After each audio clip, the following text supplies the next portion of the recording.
Like many professional hockey players, Jake Middleton learned to develop his hockey skills through junior hockey. He spent 4 seasons playing for the Ottawa 67s in the Ontario Hockey League. During his time there, he would become a staple on the blue line, earning heavy minutes and earned a reputation as a reliable defender for his club. Played 4 years for the Ottawa 67s. It meant everything, as a young kid growing up in Ontario. The OHL's kind of like everything you watch, everything you strive to be and play for. So when I got the opportunity to play for the 67s for those 4 seasons, couldn't ask for much more. We were in a bit of a rebuild while I was there. We didn't always produce the best teams, but it's a great city, great junior hockey market, and it was a lot of fun playing there. In 2014, Jake would get drafted by the Los Angeles Kings, 210th overall. Even though he was the last pick of the draft, Jake keeps a positive outlook on it, like he does with most things in life. That was a bit of mixed emotions for me. It was a last overall pick, so I was more than happy to go. My joke now is I was 1 pick before Connor McDavid.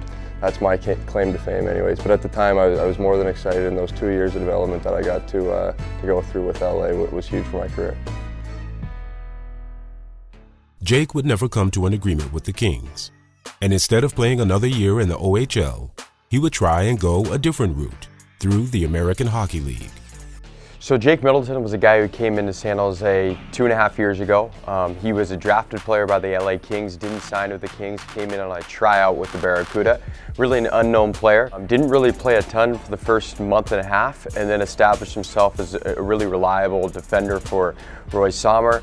That team ends up going all the way to the conference finals, and he was a huge piece of it. He actually got hurt in the playoffs, and the team felt his absence, ended up losing in the Western Conference Final, the Grand Rapids Griffins, when he was hurt.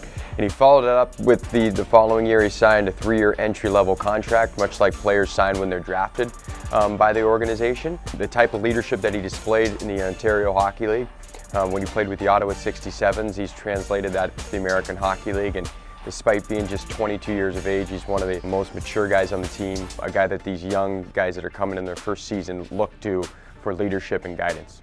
Sort it out. You got time. Good support, Frankie. Hold the line. Jake went from fighting for ice time to being one of the Barracuda's top defenders. He is utilized in all moments of the game, and his coach believes that it is only a matter of time before he gets a chance in the NHL.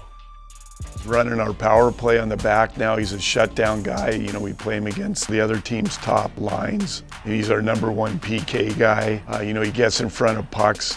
The biggest thing is he's just one of those guys he's just hard to play against. When the puck comes in our end, the first thing he wants to do is get it back and get it out and go on offense. And he just has that ability to be strong and hard. And like I said, he's just a mean guy to play against. He's worked on his feet. He's worked on his skating. I think he's quick enough. The only thing he needs right now is he needs an opportunity at the NHL level. And I think, once they see him, we might not get him back again.